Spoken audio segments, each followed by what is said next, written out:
Meine sehr geehrten Damen und Herren, ich darf Sie recht herzlich begrüßen. Heute ist ein großer Tag für die Universität Hildesheim und für das Institut für Geschichte. Das Semester hat noch gar nicht begonnen, aber wir haben schon es vor zu beginnen zu lassen. Ich freue mich, dass Sie hier sein können. Es war noch gar nicht sicher von der Woche noch. Diese, dass der Audiomax gar nicht zugänglich ist. Dank des Hausdienstes, Herr Trichet, der hat die Technik für uns vorbereitet.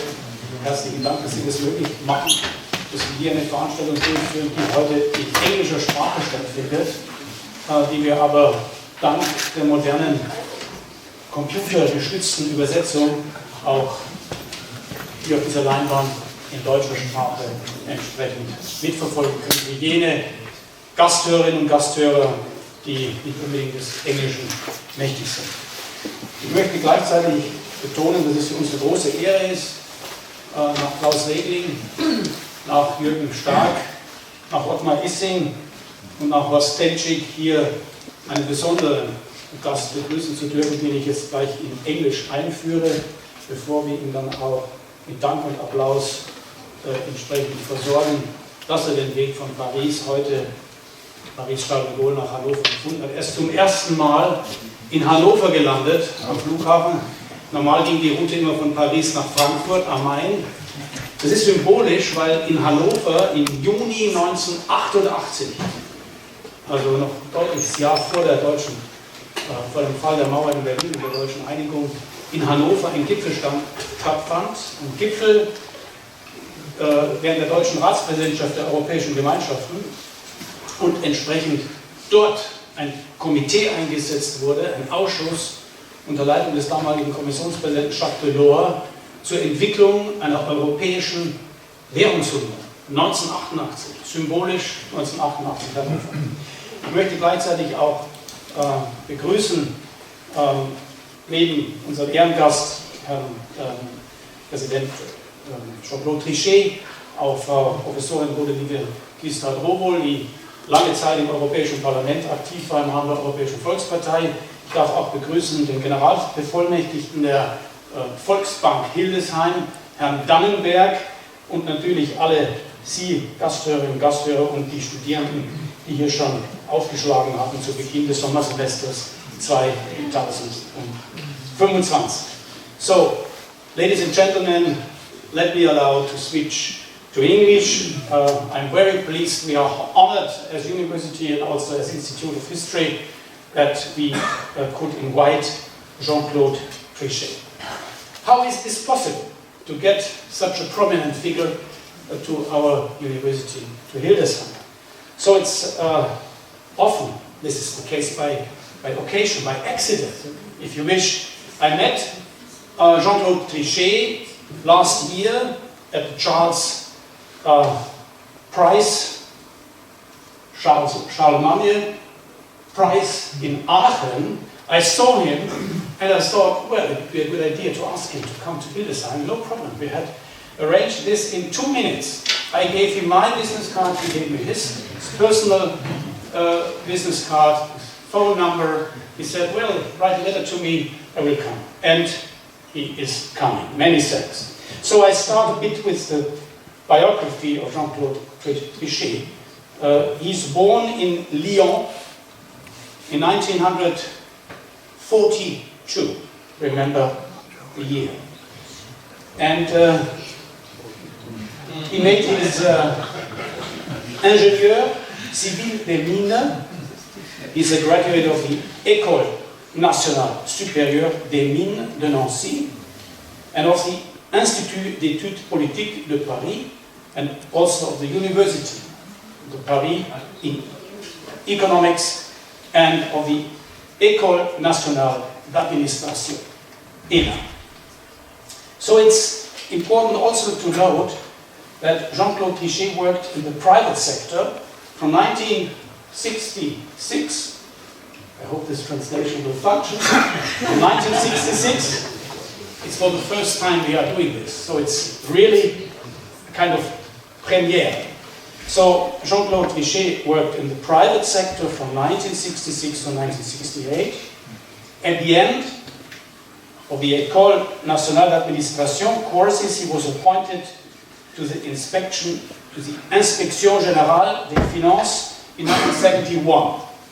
He was also assigned to various posts at the Ministry of Finance, in the General Inspectorate of Finance, and later in the Treasury Department. And it's important to know that he served also in 1976 when he became Secretary General of the Interministériel Comité for Improving Industrial Structures. He also served as an advisor to the cabinet of the Minister of Economic Affairs in 1978, and then also as a consultant of the President of the French Republic, Valéry Giscard d'Estaing, in the same year.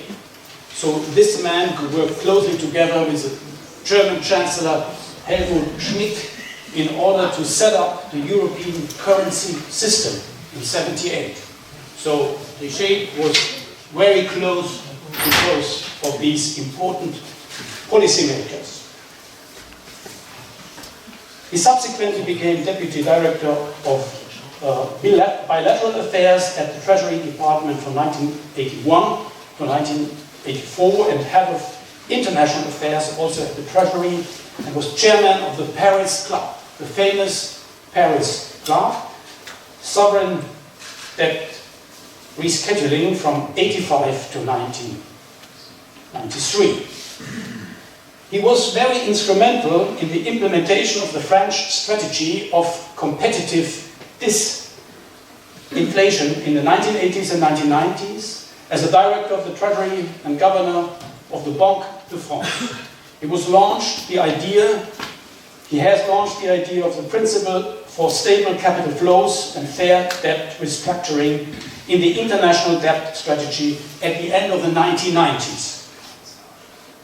Jean-Claude Trichet was elected chairman of the Group of the 10, the G10 governors in June 2003.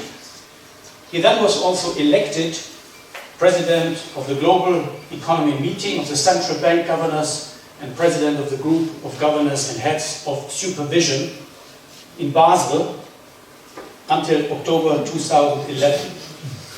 He was appointed president of the European Central Bank in October, on the 16th of October 2003, by common accord, consensus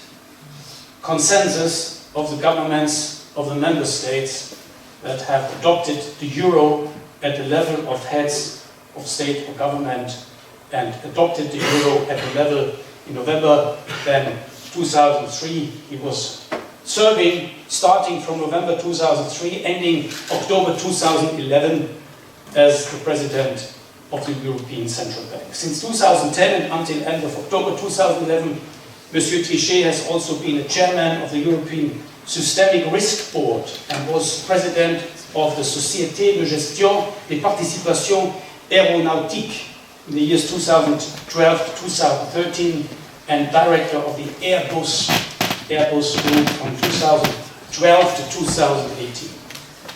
Jean-Claude Trichet was named Person of the Year, Man of the Year by the Financial Times in 2007 and was one of the, quote, 50 faces that shaped the decade, and the quote of the Financial Times in December 2009. He was named twice, so for 2 times, as Policymaker of the Year by the International Economic Magazine 91 and 2007. So, highly regarded and many awards, many prizes. I cannot list all these prizes. I would like to quote just one.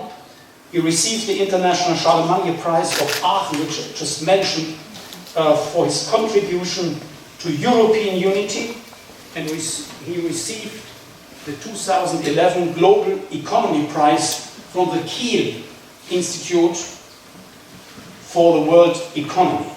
So many prizes, highly regarded, very important person. Give him a warm welcome. Give a warm welcome to Jean-Claude Trichet.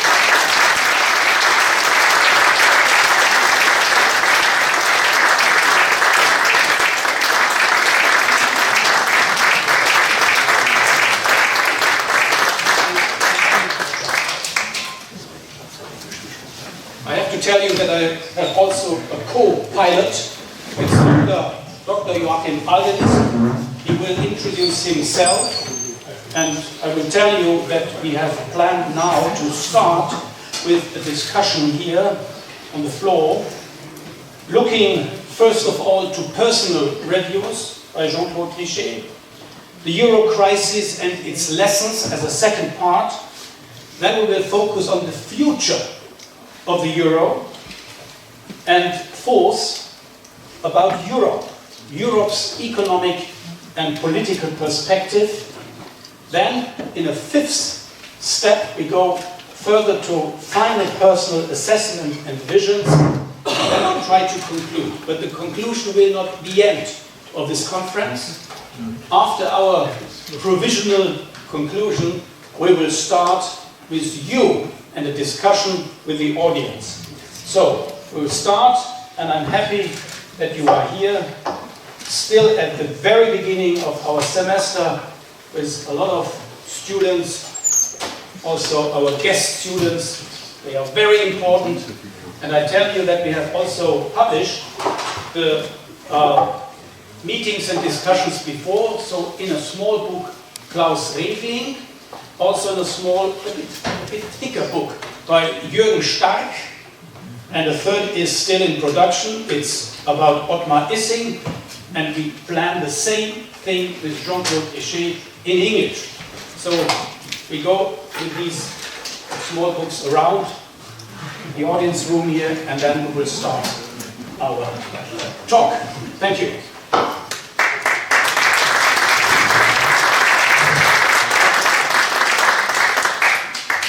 Shall I start? Yes. Introduce myself.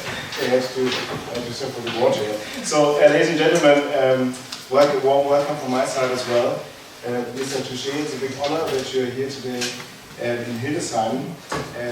9 years ago, I had the honor as well, because I wrote my PhD thesis about Hans Dietmeier, about the construction of the euro, and you invited me to Paris. So that was the first time we both met, and that was a very interesting and very impressive meeting for me, because I used a lot of our interview. It was 16 pages interview.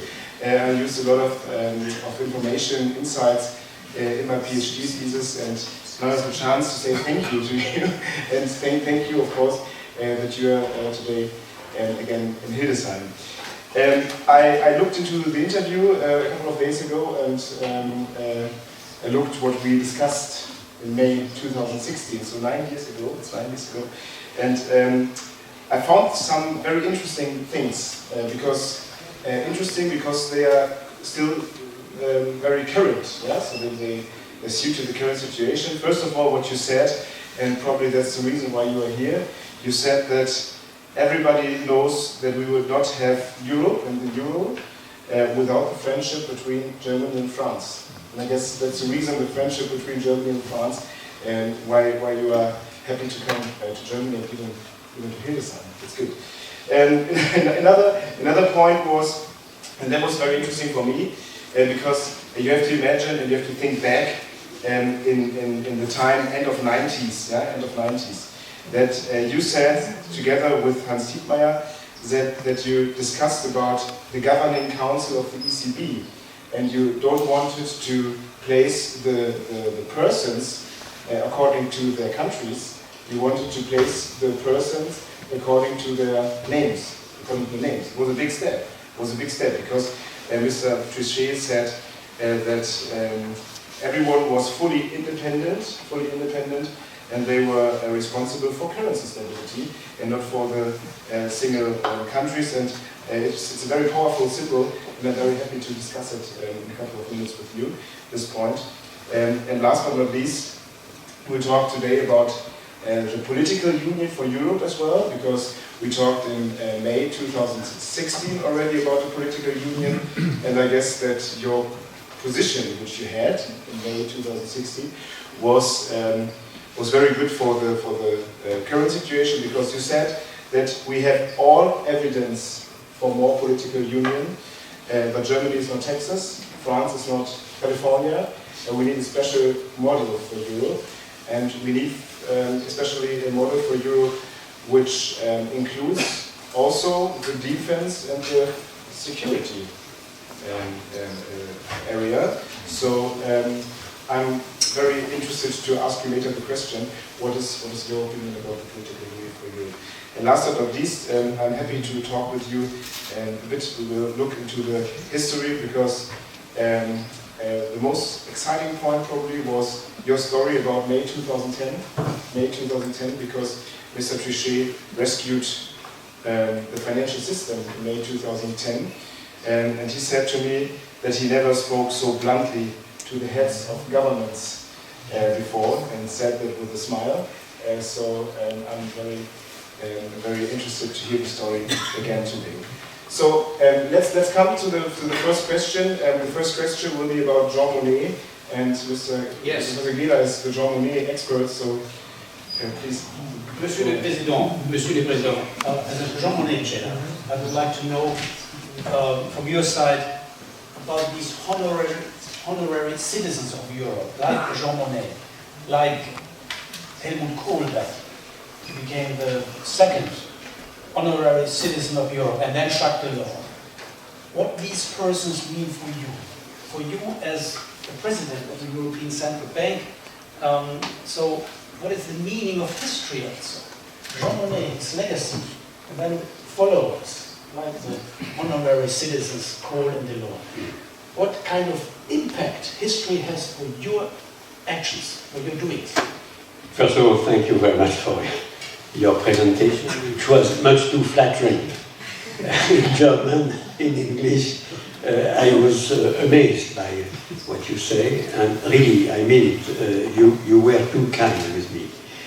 That being said, I am also extremely happy to be here and to participate in this discussion, because I understand that there are questions coming from you, and questions coming, and I expect a lot of questions coming from the audience. So it's true that when I was, during 8 years, president of the ECB, I considered it extremely important to go in the various countries, and particularly in Germany, to explain what we were doing, to be sure that what the ECB was doing was well understood, and we discussed the action of Mr. Pöttering. He invited me to Osnabrück, and I remember being in Osnabrück before the audience, and it was very moving for me, because I could really pass directly on the German citizens what we were doing. At the time, there was still an hesitation in Germany on whether or not we were doing properly. We were keeping the value of our currency. I have to say that it seems to me that now everybody knows that the currency is credible and keeps its value, even if we are in a world which is so dangerous. Now, to go back to the start of Europe, the founding fathers, of course, for me, Jean Monnet is of extreme importance, not only because he had very bold ideas and also a lot of pragmatism, knowing that it was not appropriate to start from the beginning in telling everybody we will have a European Parliament, we will have a European single currency and so forth. We were starting modestly. And he was also extremely successful in convincing leaders, political men and women, that they should buy, if I may, his own ideas and back them. When you mentioned Jean Monnet, I immediately turned to Robert Schuman, because it is the speech of Robert Schuman, of course totally inspired by Jean Monnet, that created the extraordinary endeavor that we are still pursuing. It was extremely bold, and of course you had founding fathers. I have to mention all of them, because you mentioned only only two, because they were made citizens of Europe. But if I take the founding father, I have to mention Konrad Adenauer. Without Konrad Adenauer, we wouldn't have done anything. Joseph Bech, he's a little bit forgotten, but he was the Prime Minister of Luxembourg, the Prime Minister of the Netherlands, Beyen. I mentioned already Robert Schuman, Prime Minister of Belgium, Paul-Henri Spaak, and I mentioned Adenauer. I have to mention de Gaulle, because the reconciliation between Germany and France was made really by Adenauer and de Gaulle. And it seems to me that had we not had those two very, I would say, powerful and lucid statesmen accepting to tell all of us, German citizens, French citizens, and all the citizens of Europe, you know, the two enemies are now friends. That was extraordinarily powerful, frankly speaking. And as you said already, I had the privilege myself then to be part of the cabinet office of Giscard d'Estaing, who was a very close friend to Helmut Schmidt, even if they had different political, I would say, affiliation. One was center-right, the other was center-left, if I may oversimplify their affiliation. But they were real friends. And it was extremely moving to see them creating a lot.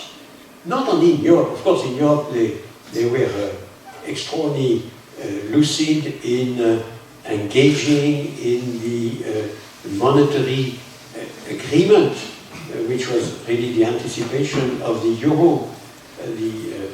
But they were also very, very clever and lucid in creating, institutionalizing the European Council. And also, by the way, on the global scenery, they invented the G7, which is also something which still exists today. So I mentioned that en passant. When the French and the German leaders are close enough and have the idea, the joint idea, the common will to do something, it can be extremely powerful. And of course, to the extent they are convincing the other heads and the other countries, because otherwise, alone, we can do nothing, of course. That goes without saying. But together with the rest of Europe, the, I would say, common will of the two leaders might be very effective. I mentioned already de Gaulle Adenauer. I have to mention Mitterrand-Kohl. Mitterrand-Kohl, again, exactly the symmetry with Giscard and Schmidt. One was center-left, the other was center-right. They inverse position, but they were extremely close. And I remember both of them saying that they trusted one another, perhaps with a certain eclipse at the moment of the reunification, which was very complicated. but before and after, it was a very, very close meeting of mind.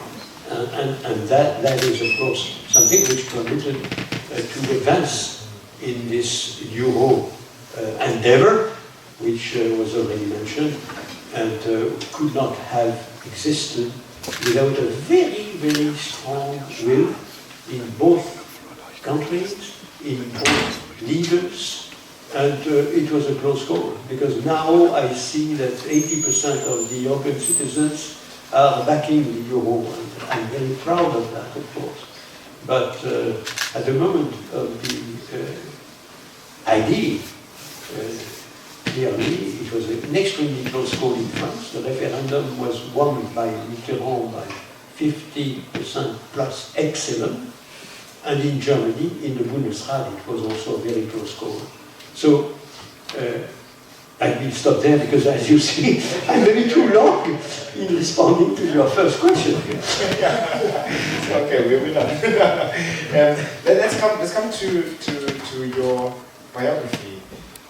You became governor of the Banque de France in 1993, and then you became the president of the European Central Bank in 2003.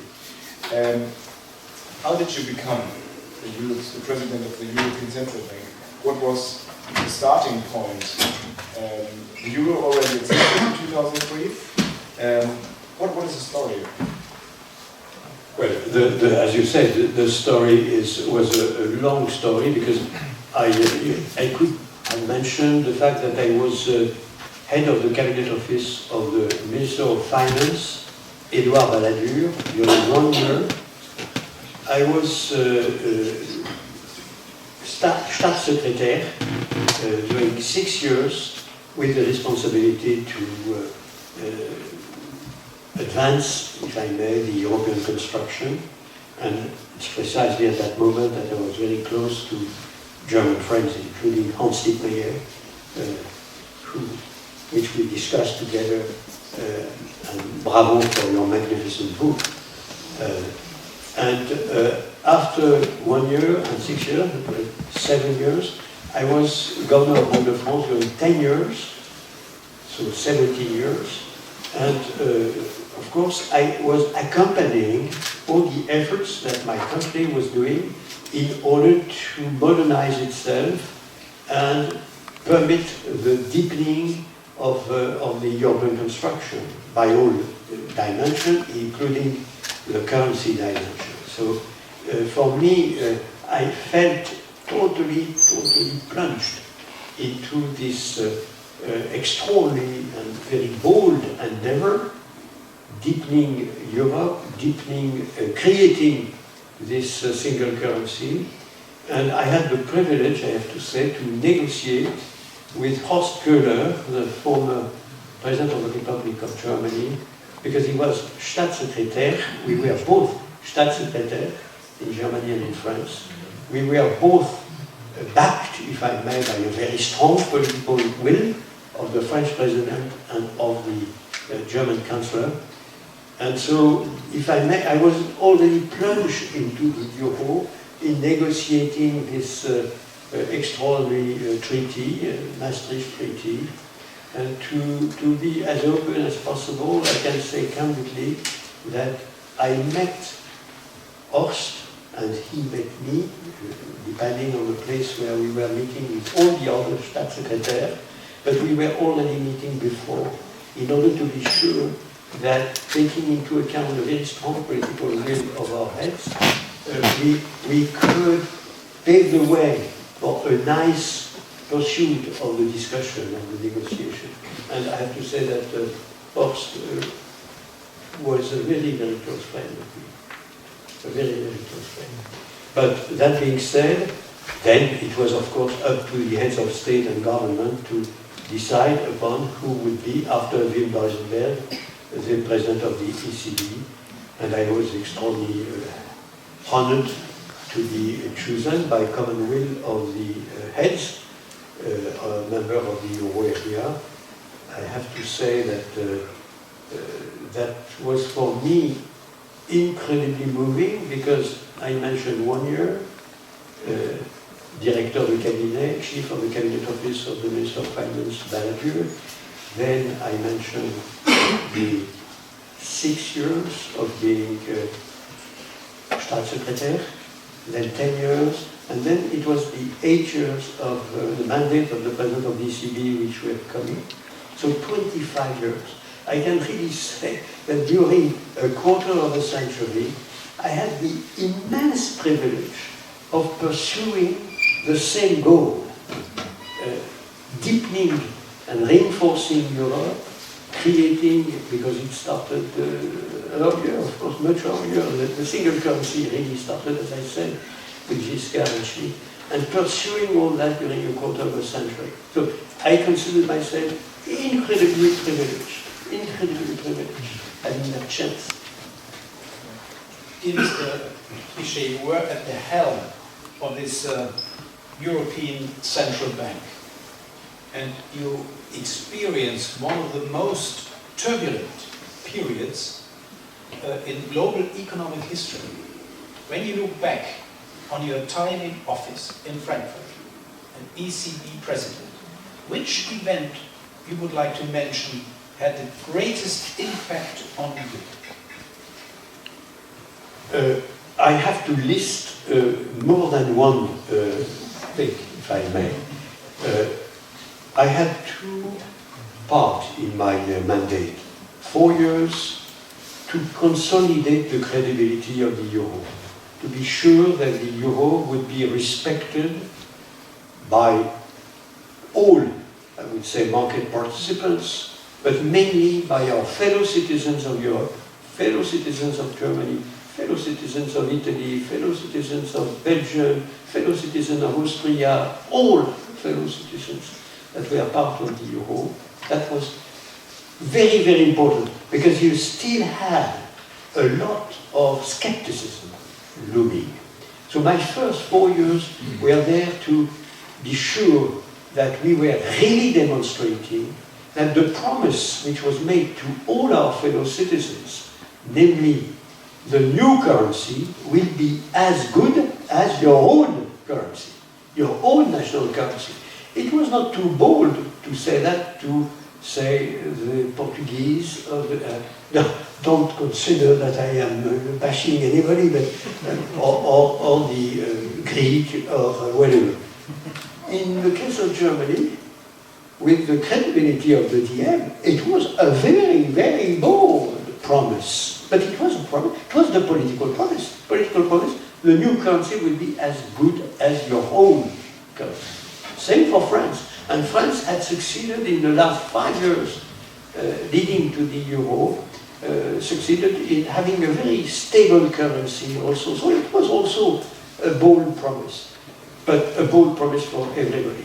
And I have to say that, as I said, a lot of skepticism still existed all over Europe, not to say in the US, in the Anglo-Saxon world, where a lot of, I have to say, academic, we are still saying it won't work, cannot work, will be a total failure. And unfortunately, even in continental Europe, we had those who were convinced that it would be a failure. So, on the first 4 years, it was complicated for me because I still had to combat skepticism. Then we had the crisis. And then it was even much worse, of course, because the crisis was the subprime crisis, the Lehman Brothers crisis, the worst crisis since World War II. And in my opinion, had we been, I would say, hesitant, had we been, and I'm speaking not only of the ECB, but also of the other central banks, waiting too much before taking very, very bold decisions, maybe it would have been the equivalent of 29 in the previous century. So it was a very, very grave event, dramatic event. And there I have two moments that were decisive. One was when we had the subprime creating a drama in the money market of Europe, and it was in the 9th of August 2007. There was no money market functioning. Every, I would say, financial institutions was borrowing as much as possible because the liquidity was totally vanishing. And we decided, it was a premiere, that we would give liquidity without any limit. And we were asked 95 billion euros. We gave, the ECB gave 95 billion euros. It was incredibly difficult to take that decision, but we could take it because we were fully independent. And I would say the directorate, only the directorate took the decision of doing that. 95 billion. It was a thunderbolt. But we saved, if I may, our money market. And then we had, of course, the Lehman Brothers collapse, which was also something extraordinarily difficult to swallow. Many decisions taken on both sides of the Atlantic.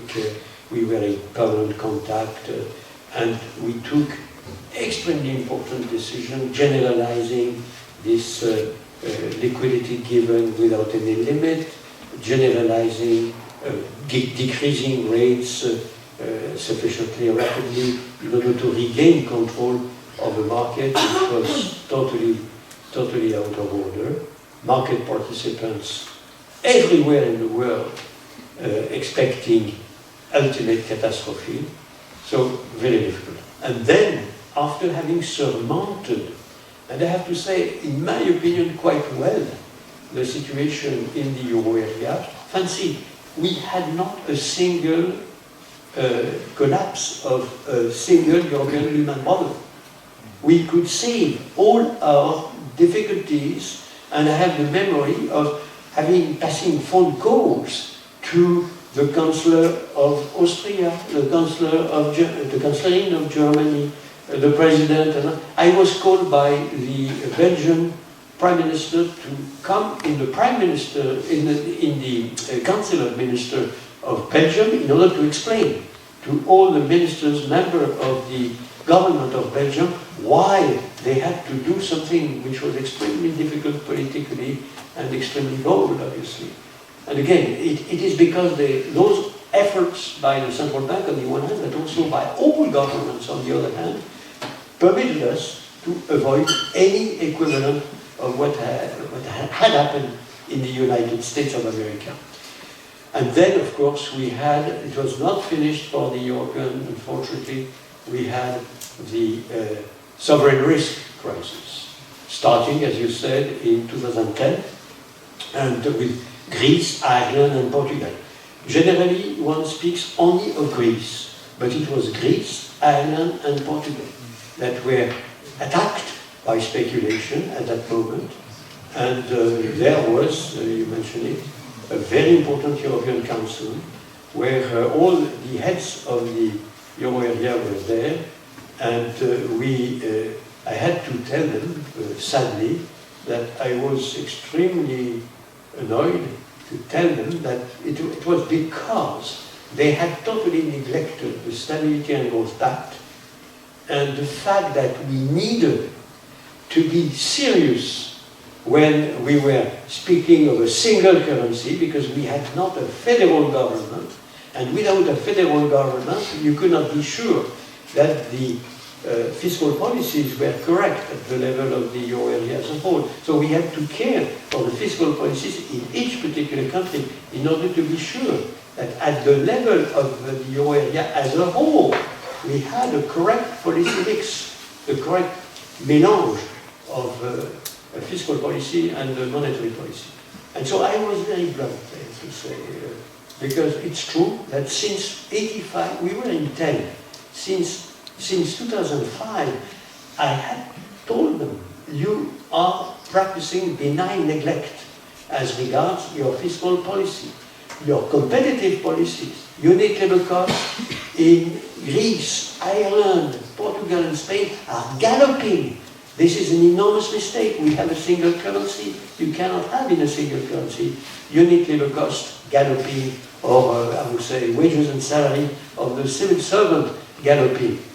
I have to say at the time, Germany was behaving extremely properly because after reunification and all the spendings of the reunification, then Germany had decided to go back to a very reasonable posture. So all that to say that it was the second dramatic moment, I have to say. And the second moment was divided in two: Greece, Ireland, Portugal in 10, and Spain and plus Spain and Italy in 11. And I was very close to leave, but I had again to take extremely bold decision in 11, including purchasing treasuries of Spain and Italy on top of the treasuries already mentioned of the three first small countries. So I think that there you see that it was a sequence of very dramatic events, calling for very bold decisions, sometimes new ventures, new concepts, certainly in the eyes of many.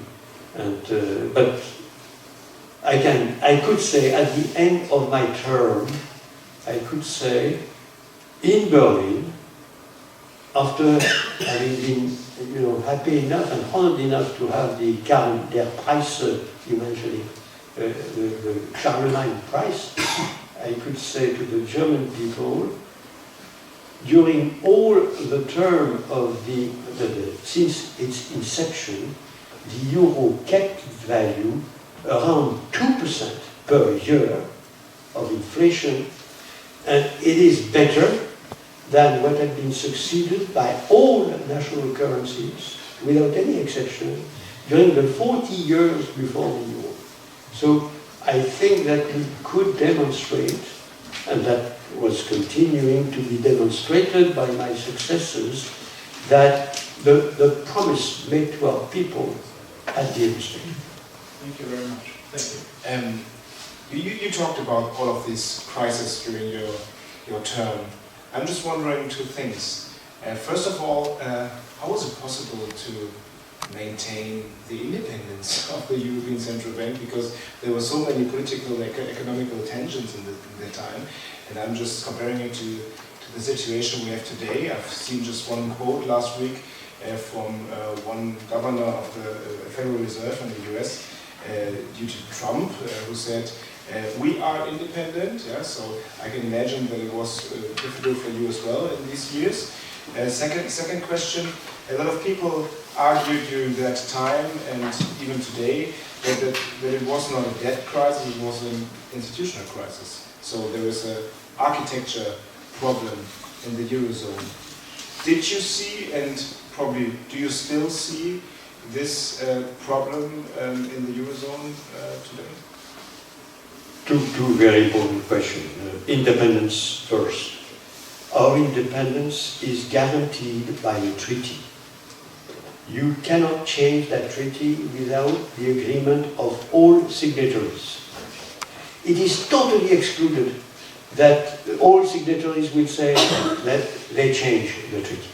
And the treaty says you cannot accept any instruction coming from either governments or parliaments or anybody, including, of course, the private sector. So the defense of the independence of the central bank is extremely strong.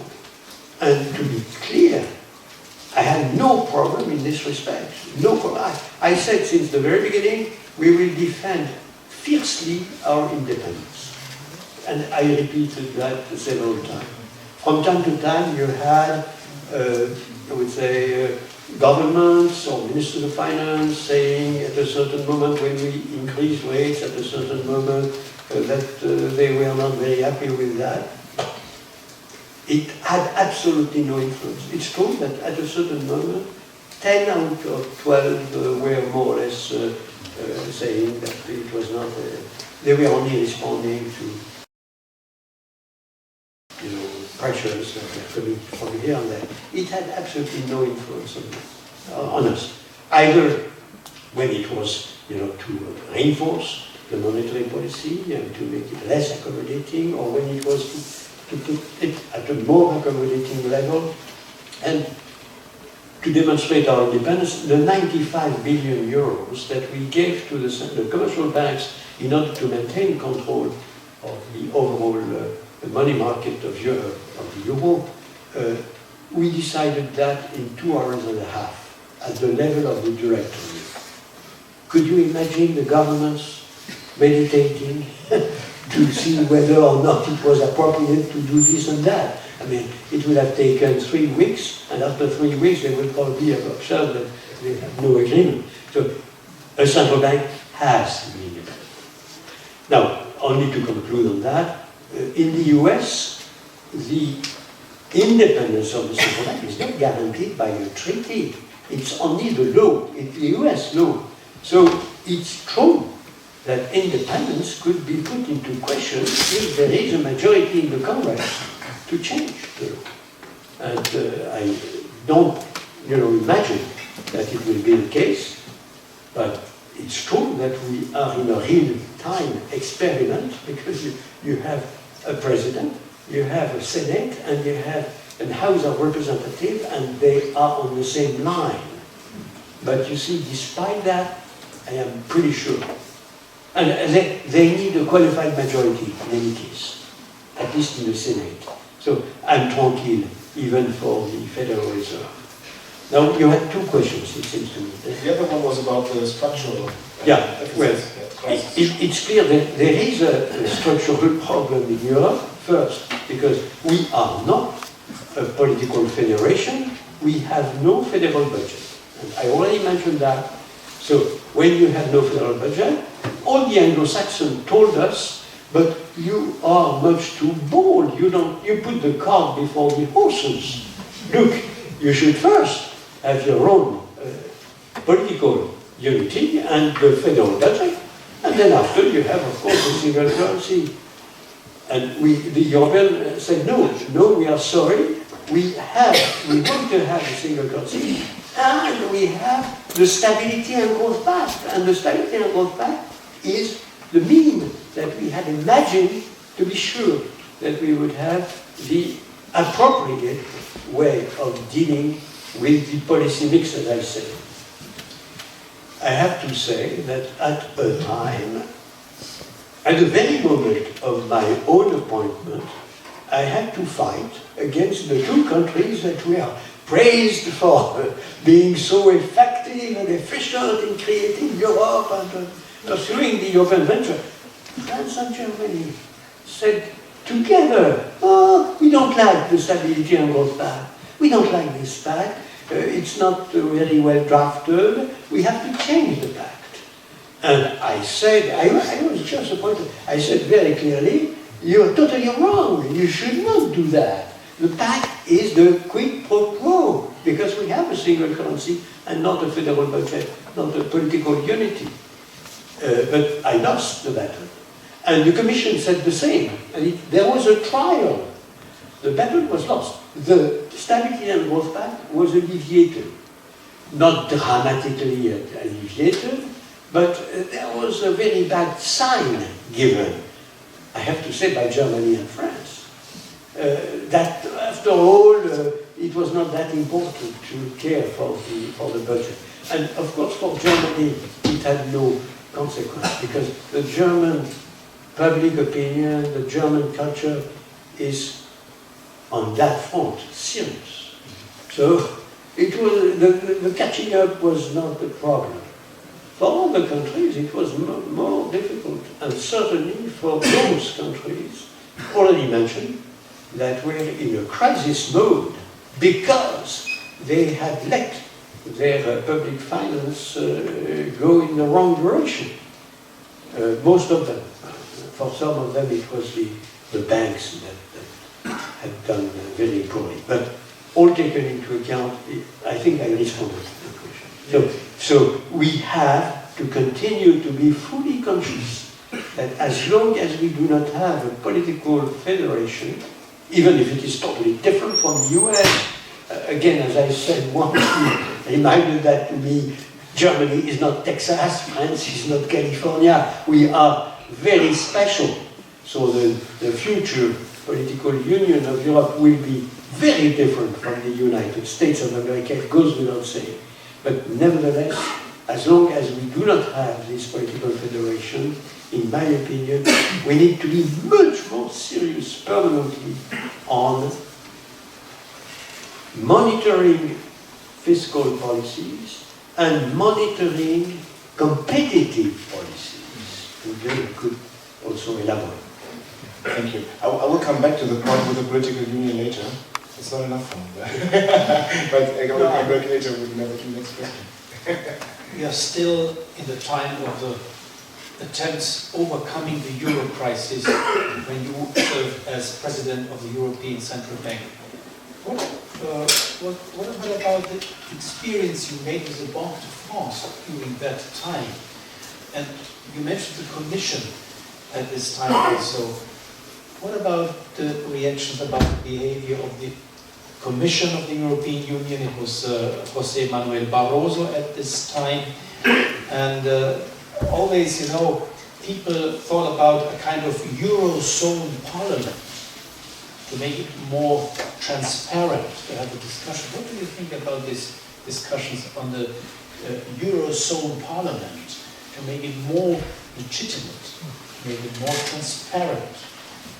So well, 3 questions: Banque de France, Commission Barroso, and Eurozone Parliament. So Banque de France, no particular mention of Banque de France. All central banks, part of the euro system, was were at the time in this very difficult situation.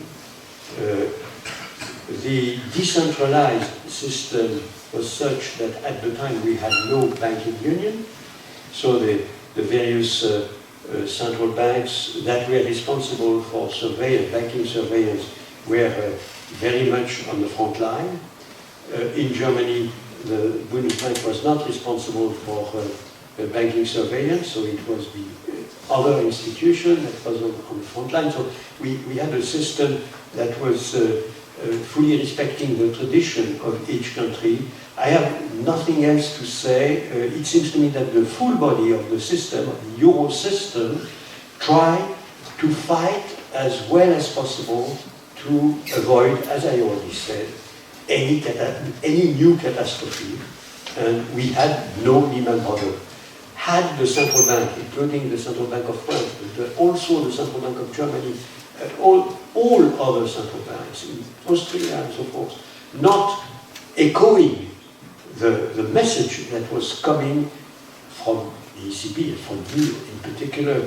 We have observed what happens when you have Lehman Brothers. Please don't permit a new Lehman Brothers to materialize. So that was clearly the case. There was no divergences in the euro area. On the Commission, what can I say? Barroso was, of course, at the heart of that in the Commission. I told Barroso, as well as head of state and government, you did not do well as regards the respect of the Stability and Growth Pact.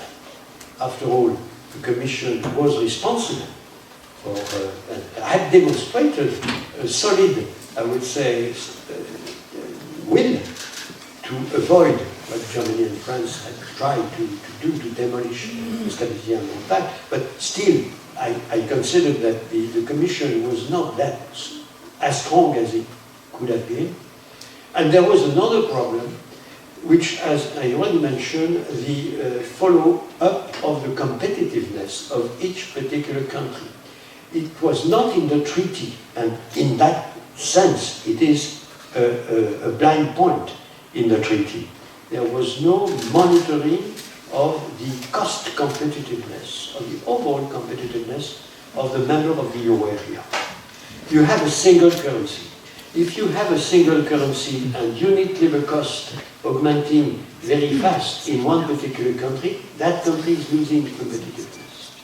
And that is part of the good functioning of the euro area. So I took the liberty myself to tell all ministers of finance from 2005 on, during all my term, beware, I observe that some of you are losing competitiveness. Not surprisingly, it was Greece, Portugal,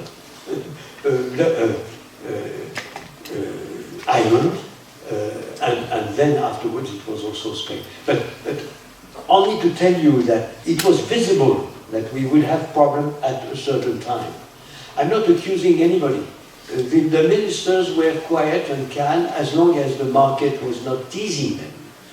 The Commission was saying that we are not responsible for that. The treaty does not say that we have to follow up and monitor the, I would say, overall competitiveness. And so we were in a situation which was frankly difficult, but we, and I can be proud of that, we said we will have a lot of problems because it is not part of our overall organization. Fortunately, after the crisis, not before the crisis, but after the crisis, there was a recognition that we needed something else, and it was the MIP, the imbalance procedure, the imbalance procedure that was created as, in my opinion, as the equivalent of the Stability and Growth Pact. But I have to say, I don't consider that what they decided at the time is really appropriate personally. But that is another story. You had three questions. The Eurozone Parliament? Yeah. Or what about the European Parliament at this time? So Eurozone Parliament, question mark? Right. What I kind of role played the European Parliament as an own institution. I made 3 proposals myself, 2 of them being documented, one being, my remarks in each and every meeting of the Ministers of Finance. And I already mentioned it, you don't monitor cost competitiveness, it's a big mistake. So I called for that. So I called for the future MIP. That being said, I also called for a Minister of Finance of the Euro area. In the speech I delivered in the occasion of my prize of Charlemagne, so I said we need a Minister of Finance of the Euro area. It is absolutely necessary to have, not to let the President of the Euro to be one Minister of Finance with the responsibility of his own country and the responsibility of the overall Euro area. You have to appoint somebody with full responsibility for the Euro area. And I also said, and at the time it was of course influenced by the difficulty we had, in particular with Greece, because Greece was not accepting what the other countries were asking for, namely recovery program of first magnitude. I was calling, in the same speech in Aachen, I was calling for the European Parliament in the format of the Euro area, of course, to decide and make an arbitrage between one particular country opposing what would have been recommended by the Council and the Commission, applying, for instance, the Stability and Growth Pact. On the 3 ideas, one has been accepted, but is not perfect in my opinion. The 2 others have not been accepted yet, but it's another story. Thank you. I would like to come to the, we talked about today already when we talked about the Eurozone Parliament. But one last question to your term as ECB President. What lessons can we learn for future challenges? I think about all the consequences which we probably have with the politics of Trump. I think about the consequences which we have in the Eurozone. I think about the consequences which we have about what happens with Russia, China, and so on and so forth. So that we will have a next Euro crisis could be. So what can we learn from the last crisis for future challenges? First of all, I would say prepare for the highly unexpected. Nobody would have thought that at a time the European would be attacked violently by our main ally, the United States of America. That is something which was really unthinkable. The only political man I know that from the very beginning say, be aware of the fact that you cannot count forever on the US was De Gaulle, frankly speaking. I don't know any other political man saying, count on your own might, count on your own strength. But he applied that, of course, to the military and the nuclear deterrent. So I don't elaborate more on that, but we have to be prepared for everything, for anything.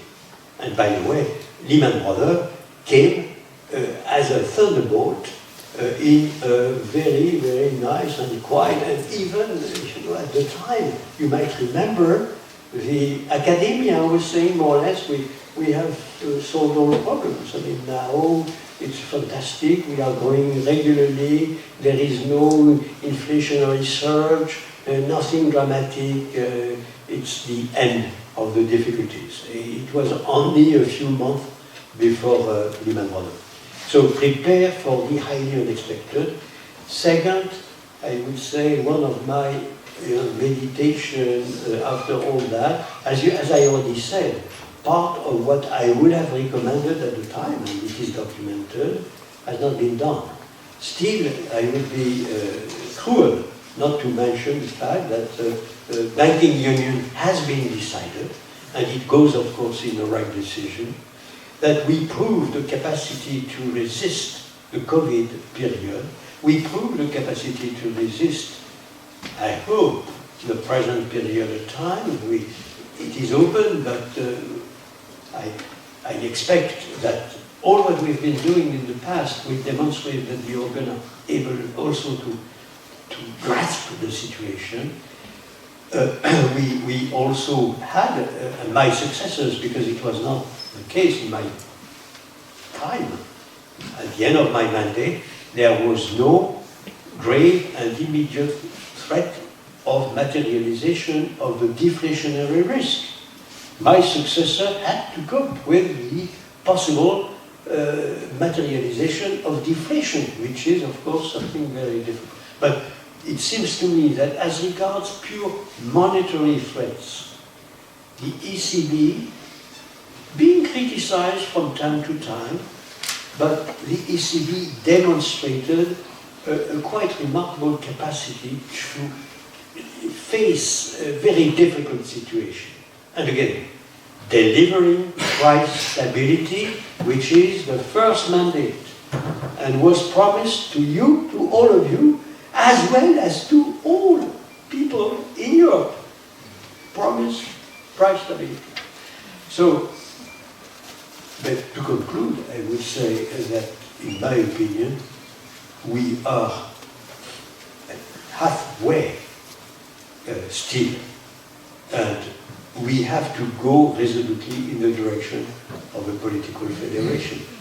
Only 30 seconds. We have a war in Europe. We are not at the table of the negotiation. Table of the negotiation, Monsieur Putin, Monsieur Trump, and perhaps, when they accept, Monsieur Zelensky. Where are the Europeans? Nowhere. And this is scandalous. It is in Europe. It is our war. But we are not a political federation. So there is no army, there is no diplomacy, there is not a single, as said Henry Kissinger, okay, let's invite the European, but what is the phone number of Europe? Could you give me the phone number? And of course, for Ukraine, the phone number is President of the Commission, President of the Council, the 6-month President of the Council also of Europe, and then of course Germany, because it's a big country, France, because it has a nuclear deterrent, Poland, because it's very close to the theater of the war. So that makes a lot of people. And what is the position, by the way, of all those people? They are different. So it's not workable. We have a war in the Middle East. We are deeply involved in the Middle East. It's very close to us. It's not close to the US. We have an involvement in Islamic constituencies in Germany, in France. We have the Jews, I would say, constituency that we have to defend and so on. We are not around the table. We are not around the table. We would be around the table if we were a political federation. That goes without saying. So I mentioned that. And of course, a lot of things happen in Asia. We are totally out of Asia, totally out. There is no call for us to be a part of, from time to time, there is the sentiment that we have joint interests, of course.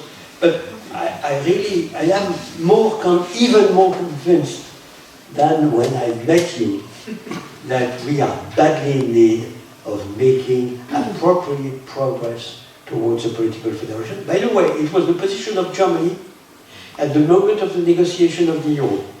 Germany said, we should also make progress simultaneously on the political federation, political unity. And unfortunately, my own country, which was the other partner, absolutely dedicated to the single currency, said, no, we don't have yet a political consensus, it would be too difficult, too complicated. And when Kohl was opening very, very candidly the possibility, France was very, very prudent and cautious. I don't say they were wrong, because it's true that there was no political consensus for that. There was even no political consensus for the euro. But I mean, it is interesting to reflect when you look at the present situation in the world, what had happened at the time, and the window of opportunity we had at the time, and we lost. One question.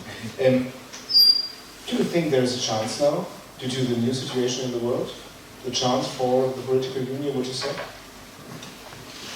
That will depend very much on the evolution of Ukraine, on the evolution of Trump and of Putin. But if we still are in that situation where Trump is not a reliable ally, and when Putin envisages to augment its own territory after Ukraine, the Baltics, and after the Baltics, Moldavia, and after Moldavia, this and that, it seems to me that it would be abominable that the Europeans would not make, at least a coalition of the willing, would not make some progress in this direction. The military is essential, of course, that goes without saying. And on top of the military, it seems to me, and I have ideas on that obliging the Europeans to have a single position as regards Ukraine, and not some of them on that line and other on another line, and also in the Middle East, obliging them would be very good. But that would call for a coalition of the willing, of the German, of course, the French, perhaps the Poles, perhaps the Italian, we don't know. But we need a coalition of the willing. It is not the 27 that will do that, certainly not at the time. Many thanks. We are just in the current debates now. You mentioned still Trump. You talked about, you briefly mentioned the dollar. How would you judge the relationship between the euro and the dollar? Is it more than a competition? It's just a kind of rivalry, my question. And the second point is, we mentioned up to now the question of cryptocurrencies. And recently I wrote an article in the Standard, Austrian journal, that Larry Fink, who is the manager, the chief of BlackRock, and he said it could be a big problem if Trump would push the project of the Bitcoin as a new or second currency next to the dollar, because this could weaken the position of the dollar as currency number one in the world. How do you judge the relationship between number one dollar, number two of the world, it's the euro, and the issue of the Bitcoin cryptocurrency issues? Very clear.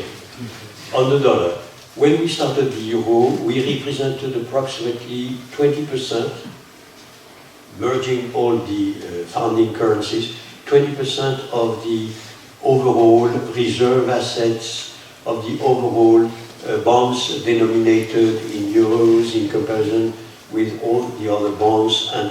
So it was, all the indicators I had were approximately 20% for the euro, approximately 70% for the US dollar. The US dollar had not changed anything. It was the starting position for reserve assets by various institutions, the bonds, the share of bonds and so forth. At the moment I'm speaking, it is always still 20. I mean, we did not increase our global position.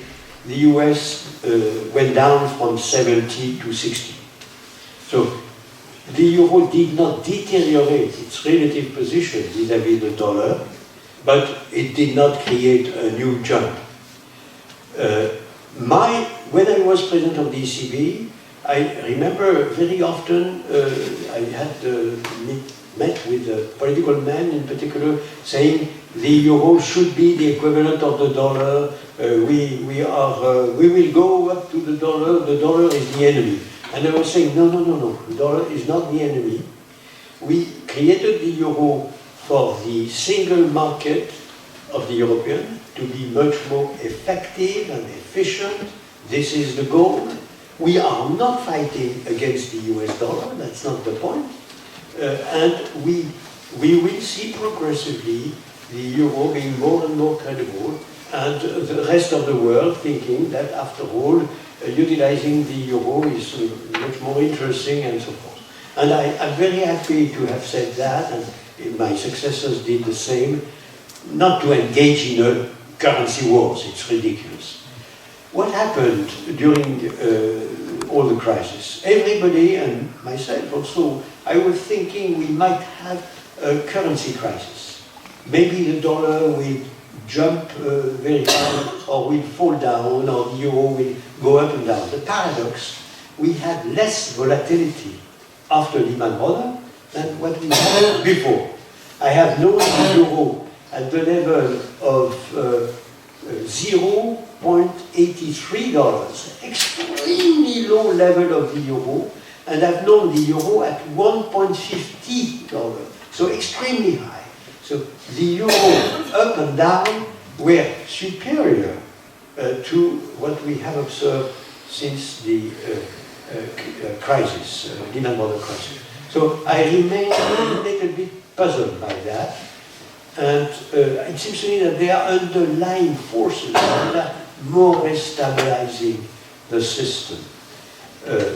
Now, of course, we have to cope with a new administration in the US, which is more or less suggesting the dollar is too high, the dollar has to go down, we need a new Plaza agreement in order to have the dollar much more competitive. It is part of the overall strange idea that you solve the problem by tariffs and so forth. There is no obvious misalignment of the currencies, in my opinion. Certainly no obvious misalignment of the euro-dollar. You can always say, well, it should be a little bit different, but nothing which would call, in my opinion, for a new agreement of that kind. So, as regards the US dollar, it seems to me that what we did until now was not bad. Now, of course, if we were a political federation, what would be the consequence? Let me make the point for 1 second. Presently, we have the euro, and the bottom line, the signature is Bund, German Bund. The euro, bottom line of the bond, the treasuries, OAT, French OAT. Bottom line, Italian treasury. Bottom line, Spanish treasury. Bottom line, Dutch treasury, Belgian treasury, and so forth and so forth. Austrian treasury. The liquidity and the depth of the bond market in the US with the treasuries is 10 to 15 times the liquidity and the depth of the market in Europe, because we have all our treasuries separated. It is a pure juxtaposition of the various markets. So, of course, the rest of the world, when looking at an appropriate investment, would prefer to go in the market which is 10 times or 15 times more liquid and more profound than to go in Europe. The fact that we are not a political federation is, obviously demonstrating that we cannot be the rival of the dollar.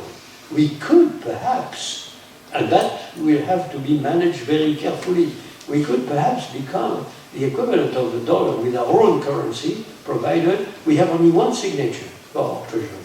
Because the treasuries, of course, are the universal benchmark for the market. And again, the benchmark on the New York market has nothing to do with our benchmark. Even if we are proud of the Bund, and the Bund is a fantastic signature, an excellent signature, but it's not liquid as is the dollar. Even if the dollar, in my opinion, is not that a good, the treasury is not that a good signature. Crypto, I am blunt on the crypto. there are two cryptos. Those who pretend to be currencies, the Bitcoin and so forth, the Ethereum and so forth, they are not currencies. They are speculative instruments. Speculative instruments. And so it goes up and down, up and down. They have not the characteristics of that Aristotle is defining for a currency. A currency must be a good account device, must be a good instrument for transaction, and must keep its value. A good instrument to keep its value. Like I said, the euro. The euro had to be a good instrument to keep its value. The Bitcoin goes up and down, it's not a currency. And in my opinion, the only cryptocurrencies that could perhaps be really eligible to real existence and with the characteristic of a currency are the central banks' cryptocurrencies. But they will not, the crypto dollar, which is not envisaged by the Federal Reserve, the crypto dollar issued by the Federal Reserve would be, of course, equivalent of the dollar. It would be the dollar. And so it's the same for all other central banks. I don't purchase too much the idea that we could have some kind of quasi-stable currencies. Because to be absolutely quasi-stable, you have a link. The link is obligatory with the central bank in question. The Fed, if it is the dollar, the EC, if it is the euro, it is the ECB. So, again, I think the decision taken by the US new administration are as crazy in the cryptocurrency as they are in the first round of tariffs. That's my opinion. Thank you very much, Mr. President. Two quick additional questions. What about the digital euro?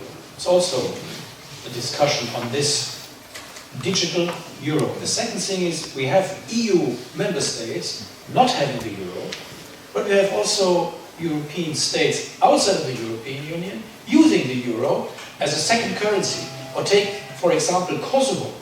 Kosovo has no national currency on its own. It uses the euro. So how do you judge the future perspective of the euro concerning which countries you think can be potential future members of the Eurozone? And do you think there are some challenges also connected with this? What about Poland? What about Hungary? Not to forget about Hungary.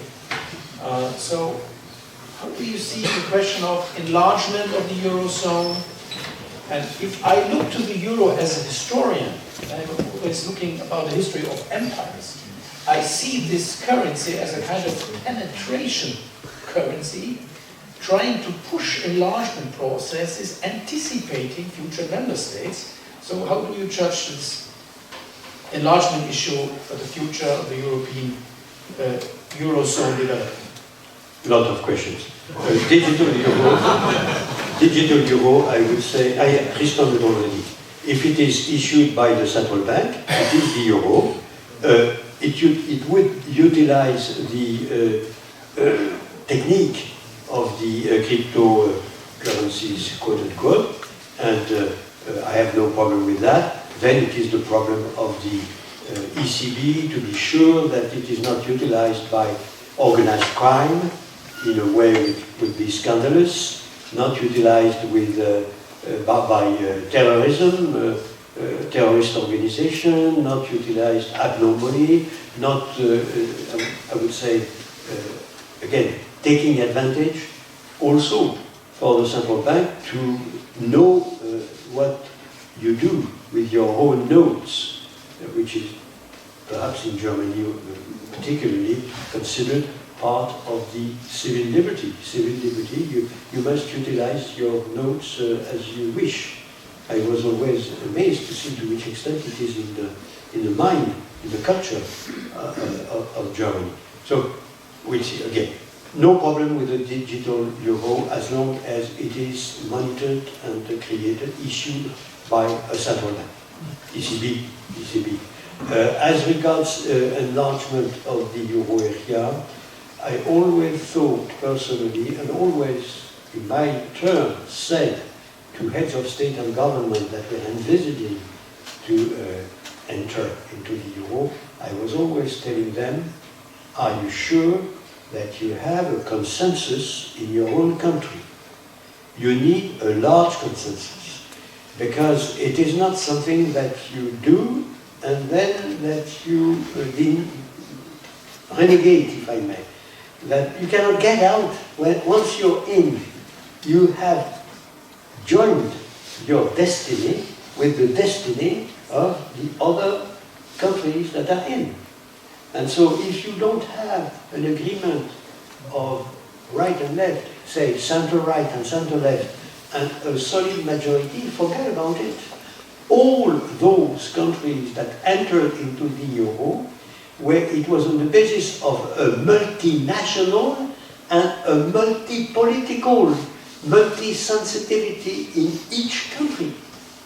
In my own country, half of the left and half of the right, governmental left, governmental right, were on board. And that makes a majority, but it was a large, I would say, a spectrum of political sensitivity. And the same, to my knowledge, in Germany, even if it was a complicated story. And so, in some cases, the Prime Minister, to which I was, communicating this sentiment, was telling me, yeah, as a matter of fact, if we have the next election, we could have an opposition to the euro. So I said, if really you enter the euro, knowing that you might have a political opposition to the euro, and I would not necessarily recommend you to go. So we will see what happens. Of course, it seems to me that all the signatory of the Maastricht Treaty have accepted that one day, apart Denmark, there was two exceptions, two waivers, Denmark and the UK. The UK is out already. Denmark, the paradox of Denmark is that they follow everything. They are de facto in the euro area, but they have the possibility of not joining. All the others have, in theory, the obligation to join at a certain time when they meet all the criteria. Of course, they could, have some kind of bias, avoiding to meet all the criteria. So in a way, they remain the master of the date they would enter. But already, if you take all the countries that are in, it's already very big. And Poland could change a little bit the picture, because it's a big country, part of the big countries in the European Union. And of course, if they join in, we together with all the Baltics are already in.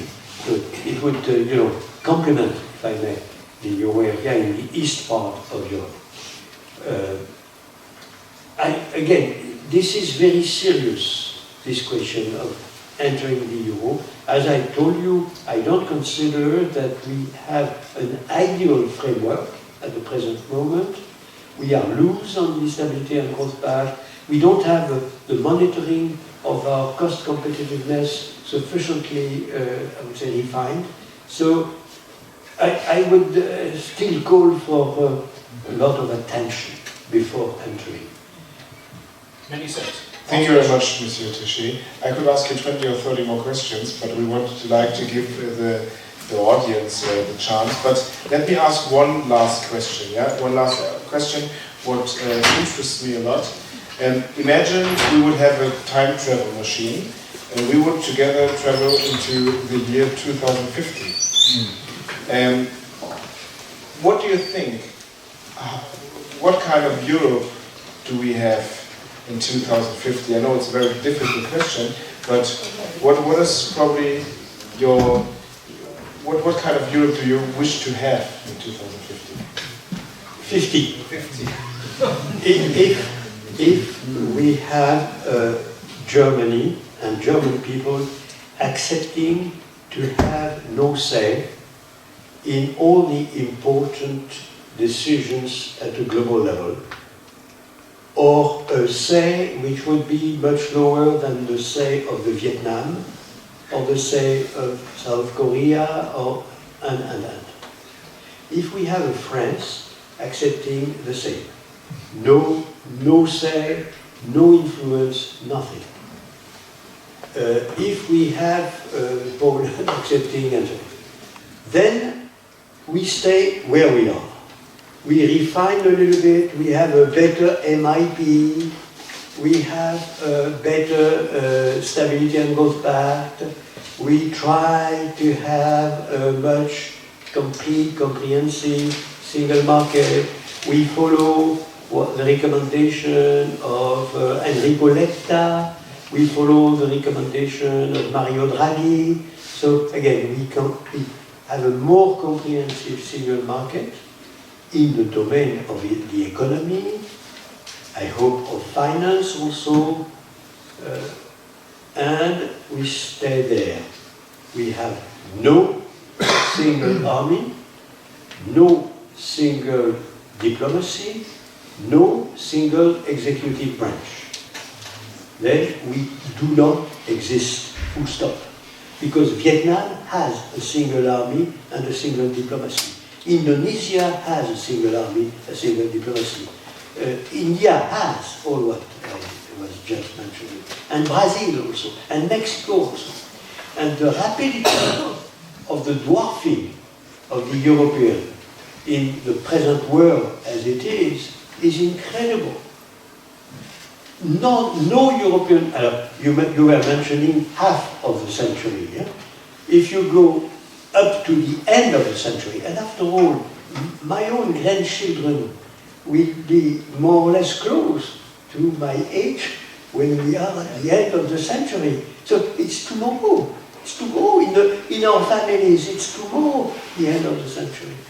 Then the first European country in terms of influence, and it would be perhaps Germany, perhaps France, perhaps, I don't know, Italy, we don't know. That depends on demography and so on. Will be the number 15, 16, 17 in the world.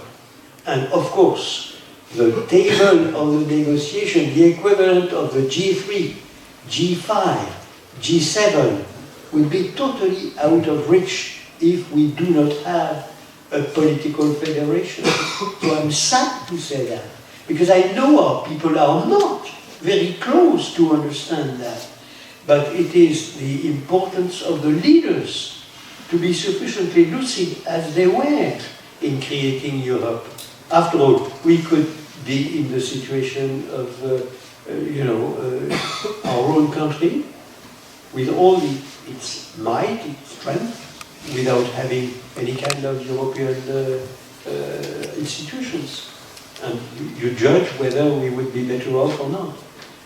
But you see, I am absolutely convinced, even more than when we met before, that this is our future. Many thanks. I think the floor is open now for discussion. We have 2 micros, and we can, I think, collect questions. First of all, we have one student. It's Lukas Hermann. On my left, we have also further possibilities on the right hand. If you look on the right, we have our colleague, and can start first with Lukas Hermann, second with Mr. Thomas Ehmer, and then we have also the third student, it's Daniel Deitchen. So first start, Lukas Hermann, please. Well, first of all, thank you for the tremendously fascinating insights. You touched upon the need for a European federation, as well as Europe becoming increasingly alienated from the US during Trump's administration. Do you consider Trump's presidency perhaps an opportunity to advance the project of European integration more rapidly, since we are now more dependent on transnational unity in Europe due to the unreliability of our American partners or former partners, including but not limited to the defense sector? Shall we collect? Yeah, if you wish. Yeah, sure. So thank you, Lukas Hermann. Thomas Ehmer, the second one. So I would like to go back to the crisis time. First, merci beaucoup for your words. And too big to fail or too big to regulate the big banks and also the rating agencies should be. How is your opinion to get them more risk management or more specified supervising by governmental agencies or from the bank or ECB, for example? Thank you. Third one, Daniel Teitke, please. Monsieur Trichet, what do you think? If the dollar ever collapses under Trump's policy, for example, does the euro have the potential to become the next world leading currency? 3 big questions. Yeah. But I'm used to big questions with you. So, yes, clearly, the rhetoric of the United States with the new administration is an opportunity for the European. It materializes the fact that we cannot count on an external support of the US forever. And we were speaking of 2050, 2100, the end of the century. Clearly, anything can happen in the US. Any new president can invent anything. If Trump succeeds in making a third term, then we are in a totally different universe. We are not in the same value constituency. So, yes, and I take it that Germany is moving, because when I look at what was said by the new Chancellor, it's very impressive, obviously. This idea that we have to count on our own strength. I remember my friend, my dear friend, Horst Köhler, going in the world, and he was in Asia, I think, and he was saying publicly, well, the soldiers of the German soldiers are there everywhere to defend the interest of Germany. That was considered abominable. He was not supported by anybody.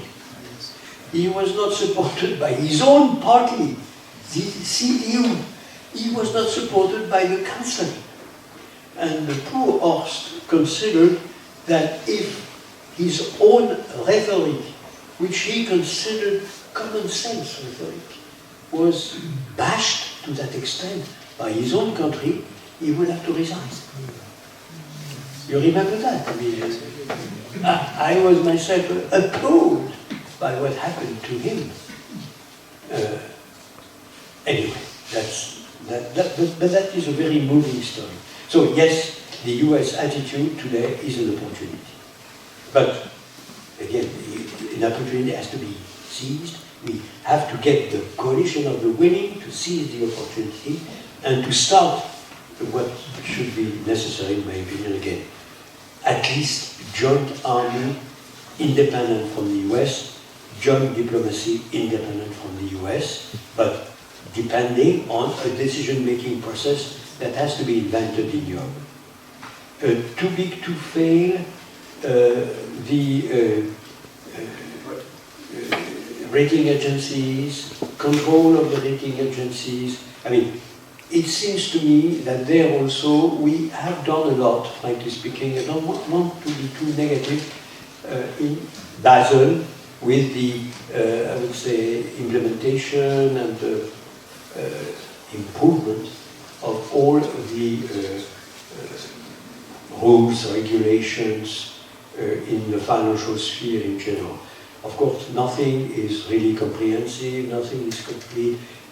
One can still say you are not doing what you could to be sure that the rating agencies are doing the right job.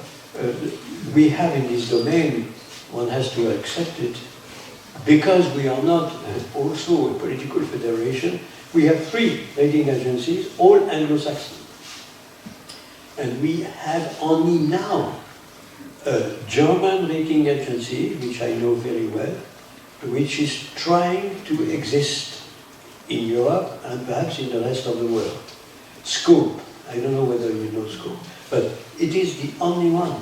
The three big are Anglo-Saxon, which is not necessarily good because they have their own culture, their own way of looking at things, their own look at the US and at the Anglo-Saxon world.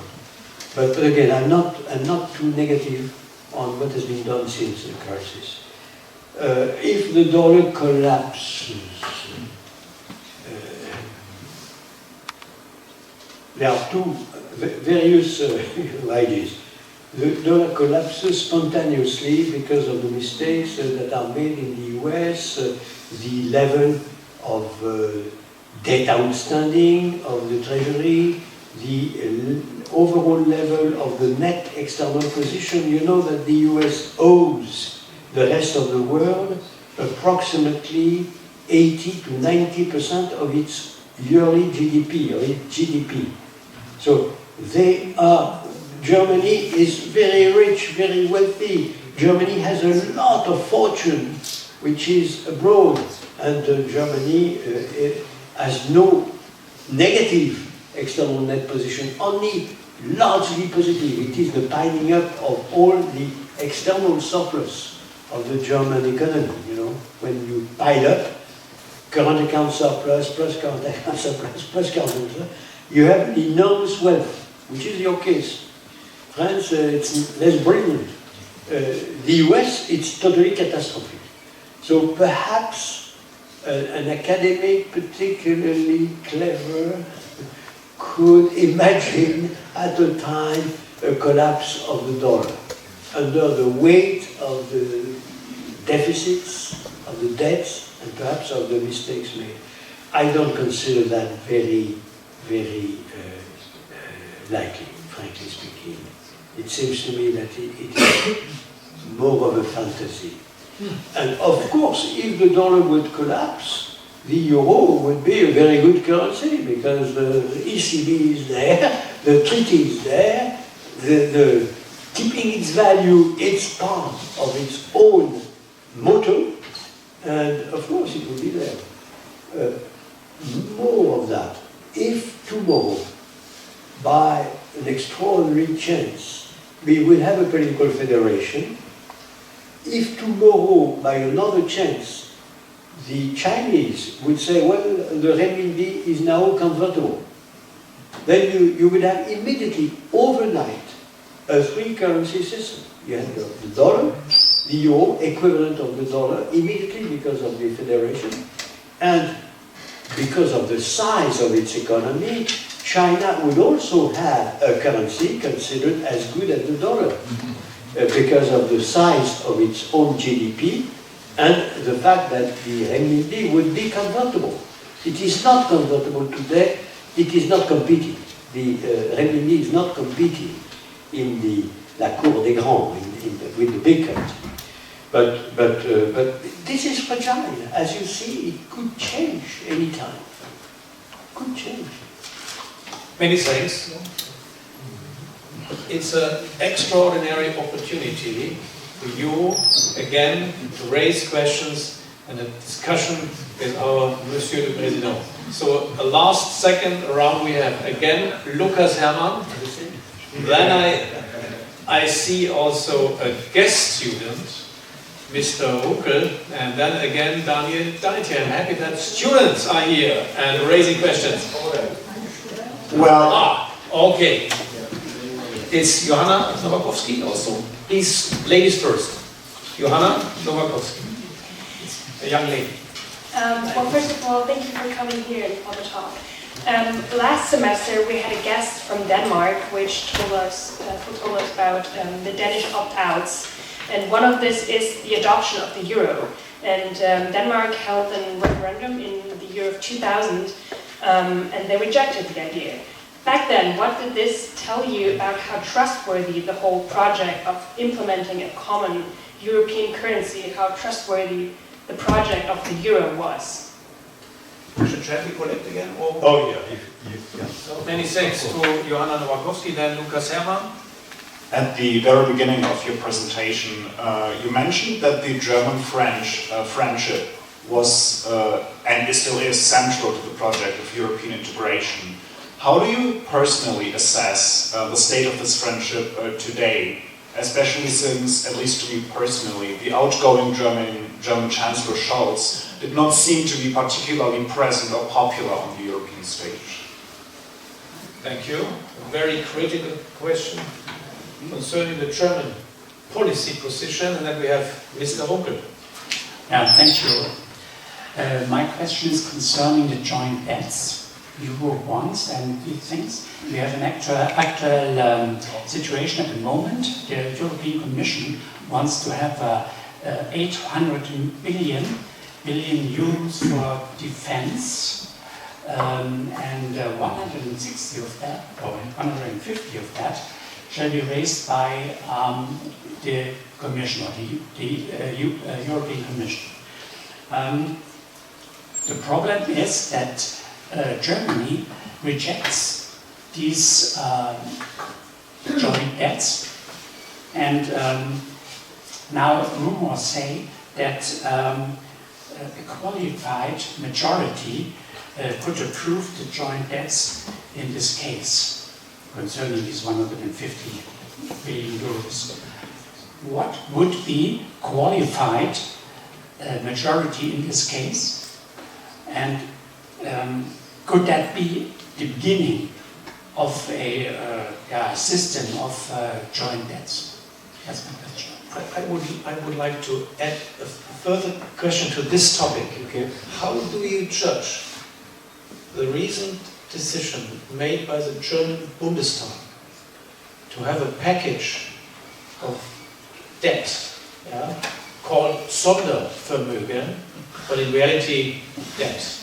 If you take a 1, if you take 12 zeros, we say in German it's eine Billion, but it's more than that. It's more than 1 billion. Whatever it takes. Whatever it takes. You know, this famous quotation by your successor, Mario Draghi.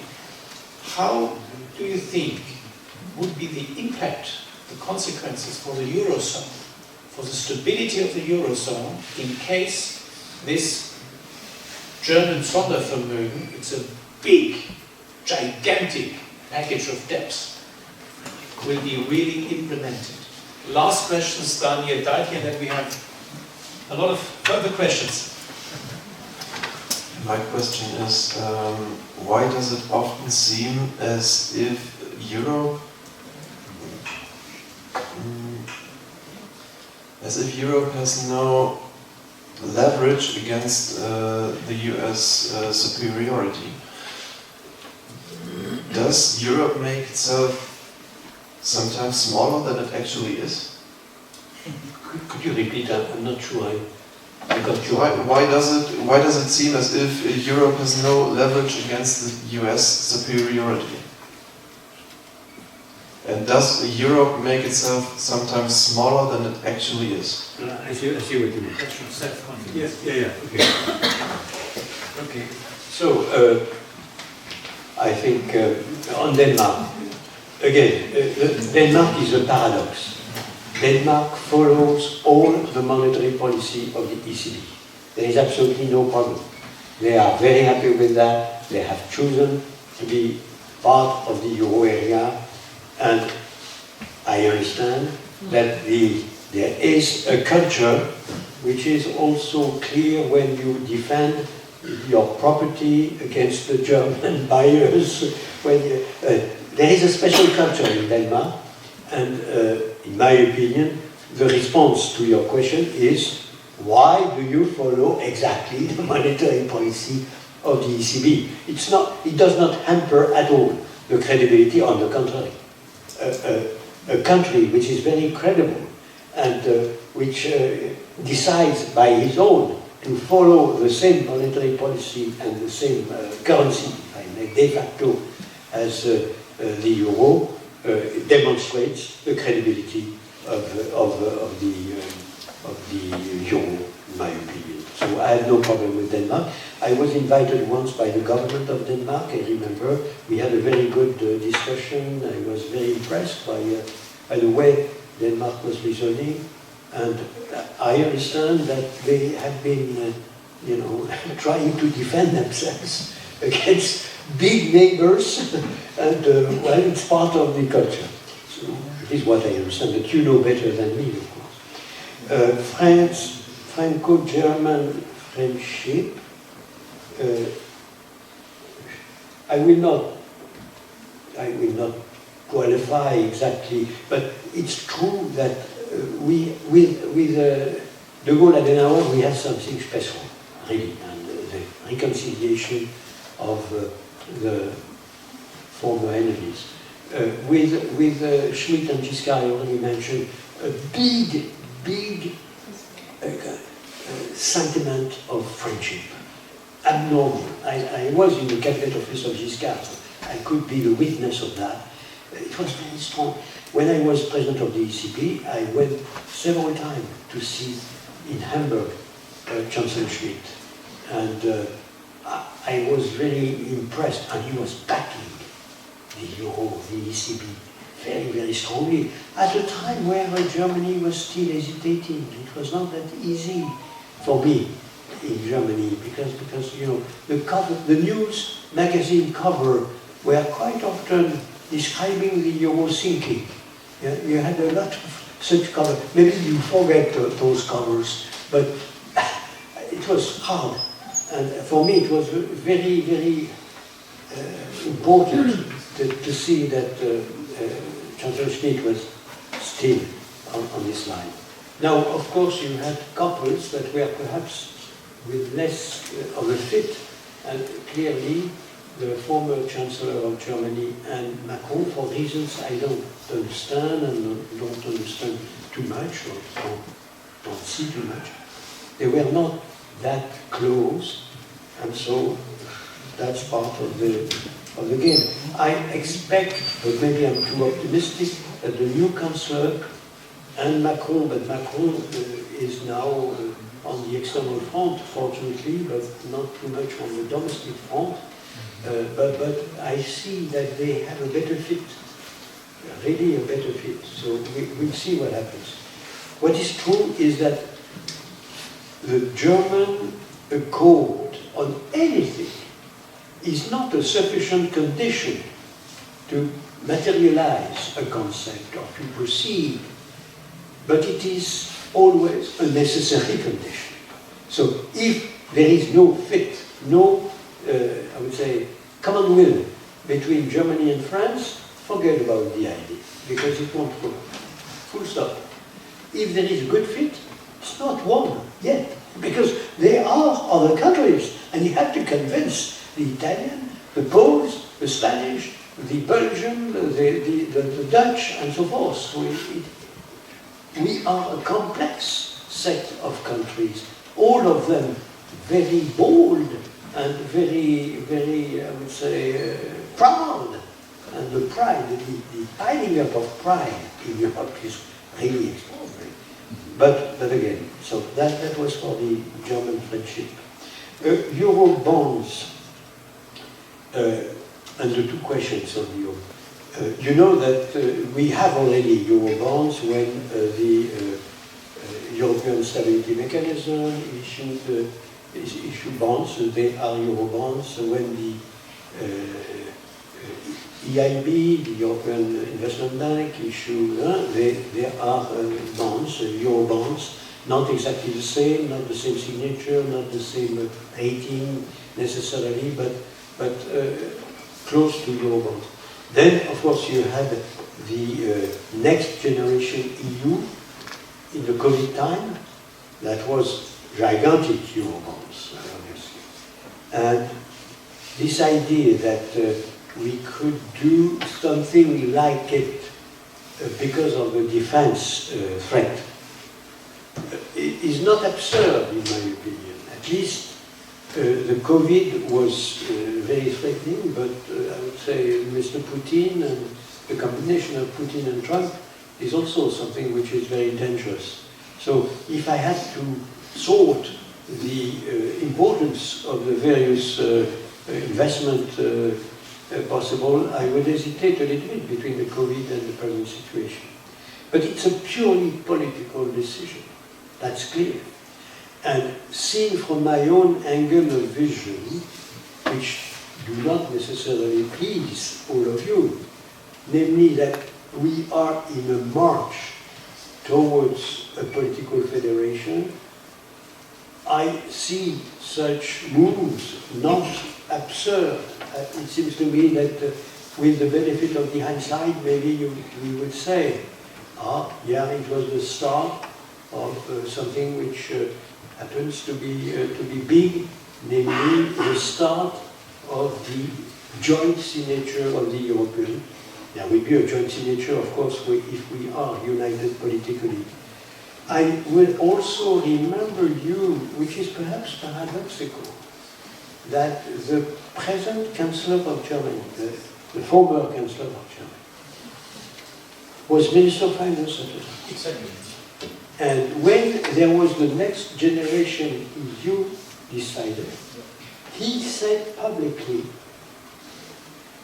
I don't know whether you have the memory of that, he said publicly, this is our Hamilton moment. Hamilton moment, yeah. And Hamilton moment meant the start of the US Federation. Still, the Chancellor, the former Chancellor, perhaps present Chancellor, also, Actually acting Chancellor, the acting Chancellor has not a reputation of being a fantastic European. Still, he said that. Hamilton moment. Reflect on that, which gives a little bit of credit to my idea that we are going in the direction of a political federation. I had the last question there. Also the question about the Sondervermögen. Yeah. Oh, yeah, yes, you're I think it's a very crucial question. No, I will reassure all the German citizens here.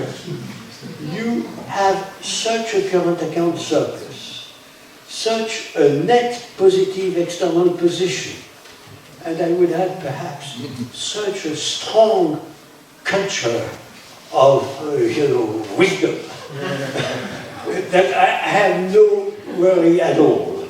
You will do that quietly and tranquilly, and you will still be better than most of the other countries in Europe. That's my own intuition. Maybe I'm too confident, but it is my intuition. And part of the strength of the German is that they are already thinking that they are badly managed, that the government is a pity, that the move towards absurdities is there, and so on. All my German friends, and all the friends you mentioned, both, were my German friends. All always worrying a lot. And I was telling them, look, you are much better than all others. So take that also into account. And I was It's good to hear that. I was right. Which doesn't mean that we live in a very good world, because if all the others are less wise, less attached to common sense in terms of fiscal position and financial position and so forth, it's not good, of course. That goes without saying. But because you are in a democracy, because your culture is a culture of wise citizens, I'm talking. You will have an automatic, guidance towards appropriate management. I cannot say that of all other culture, not government, but culture. The last question is related to that what you said, self-confidence. Yeah. We cannot be that self-confident. It's obvious. We are comparing two entities that have nothing to do. The US is a political federation with the Navy, the Air Force, the nuclear deterrent, and a currency which is backed by a single treasury at the bottom line. We are not a political federation. each time we compare one another, the entire European are saying we are lamentable, we are abominable, look at us, we are the poor guys, and the US is superstar, and so forth. Europe is miserable. That's what they say, and you hear that. I hear that in my own country. What I say is exactly the contrary. You compare what is not to be compared. You have a political federation on the one hand, and you have a totally different entity on the other hand. So it's a call for us to proceed in the direction. If you want to be the equivalent of the US, be the equivalent of the US. Say that it is an Hamilton moment. Say that we will go progressively towards what is absolutely necessary, again, in my eyes. But, you know, the complaint, we are miserable, we are not sufficiently self-confident, I transform it as a good reason to proceed. After all, it seems to me that we have many other reasons than be the equivalent of the US to proceed in this direction. So you think we are not the United States of Europe, No. but we are Europe of the United States? The future United States. We are the Europe of the future United States of Europe. And we will see what happens again. That depends on us, all of us. We will decide. We will decide whether we would like to be dwarfed, as I said, by Indonesia, India, Brazil, Mexico, and the others. But the others, Korea, the others, Vietnam, that's a little bit terrible for all of us. When you look at all the countries that went in the, I would say, normal growth of their GDP and of their demography will be much more well-positioned than Germany and France. It's a little bit difficult, but one has to project in the future. Many thanks. So, ladies and gentlemen.